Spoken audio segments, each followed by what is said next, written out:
வணக்கம் நண்பர்களே, முக்கிய செய்திகளை இந்த பதிவில் பார்க்க போகிறோம். இந்தியா டுடே தமிழ் சேனலை லான்ச் பண்ணியிருக்காங்கல்ல, அக்ஷிதா நந்தகோபால் இந்தியா டுடே தமிழ் சேனலை தொகுத்து வழங்குறாங்க. அக்ஷிதா நந்தகோபால் அவர்களுடைய தமிழ் மொழி ரொம்ப சுமாராக இருக்குது.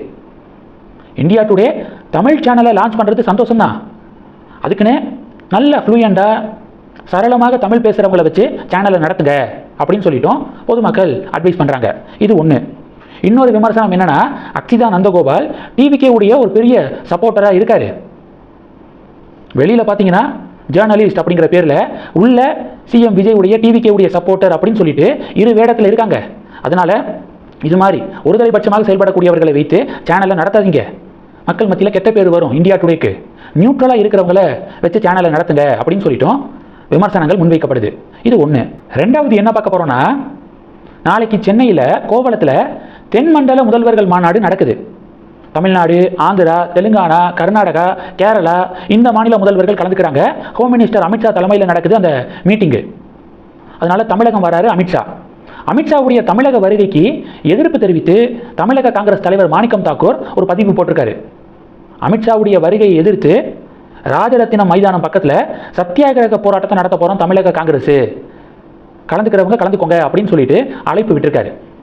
எனக்கு இந்த லாஜிக் புரியலை. மிக முக்கியமான அஃபிஷியலான மீட்டிங்காக ஹோம் மினிஸ்டர் தமிழகம் வராரு.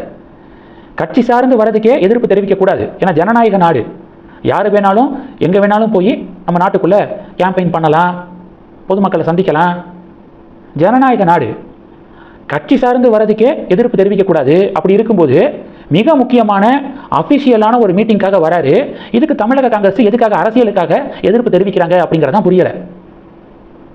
உண்மையிலேயே தமிழக காங்கிரஸ் சத்தியாகிரக போராட்டத்தை நடத்தணும்னா கர்நாடகா காங்கிரஸ் கவர்மெண்ட்டை கண்டித்து போராட்டம் நடத்தணும்.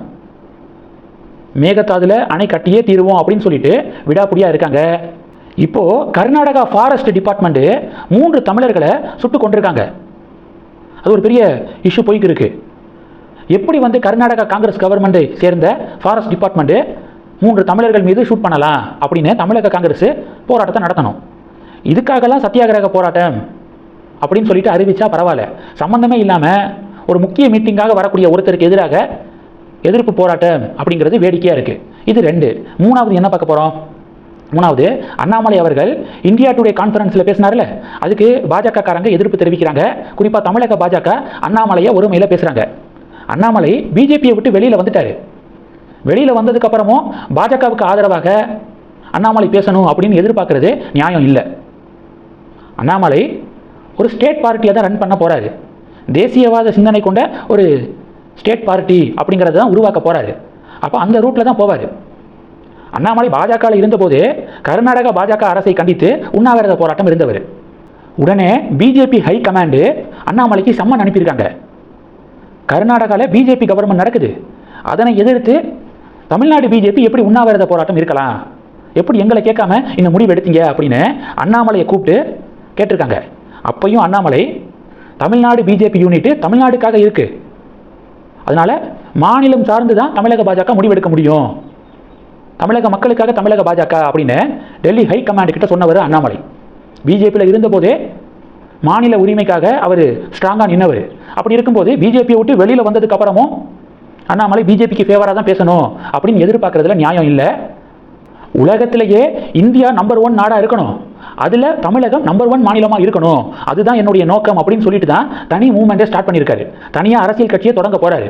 அப்படி இருக்கும்போது இந்திய மாநிலங்களில் தமிழகம் நம்பர் 1 இருக்கணும் அப்படின்னு யோசிக்கக்கூடியவர் தமிழகத்துக்கு இந்த ப்ராஜெக்டை கொண்டு வாங்க, அந்த ப்ராஜெக்டை கொண்டு வாங்க அப்படின்னு சொல்லிட்டு எடுத்து பேச தான் செய்வார். அதனால் நேஷனலிசம் என்றைக்கும் அண்ணாமலை கூடவே இருக்கும். கூடவே மாநிலத்துடைய வளர்ச்சி சம்பந்தமாக மத்திய அரசாங்கத்தை அதிகமாக வலியுறுத்துவதும் இருக்கும். தப்பு கிடையாது. இதை தப்பான கண்ணோட்டத்தில் ஒரு சில பாஜகவினர்கள் பார்க்குறாங்க அப்படிங்கிறது தான் என்னுடைய ஃபீட்பேக்கு. முதல்ல பாஜக திராவிட கட்சிகளோடு கூட்டணி வைக்கக்கூடாது.